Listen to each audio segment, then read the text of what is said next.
Hey everyone, today we're diving into a surprising health topic, how your favorite salad dressing might be harming your liver. Let's get into it. Did you know that some processed salad dressings can contribute to fatty liver disease? It's true. Here's how it works. Fatty liver disease, or NAFLD, occurs when fat accumulates in the liver. This can lead to inflammation, liver damage, and even cirrhosis. And guess what? Your salad dressing might be a culprit.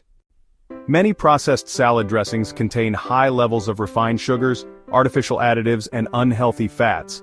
These ingredients can lead to insulin resistance and increased fat storage in the liver. Take a look at the ingredients list on your salad dressing bottle. If you see high-fructose corn syrup, hydrogenated oils, or artificial flavors, it's best to put it back on the shelf.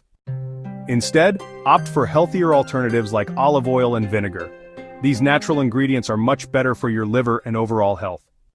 Making your own salad dressing is easy and can be a fun way to ensure you're eating healthier. Plus, it tastes great. So next time you're making a salad, think twice about that processed dressing.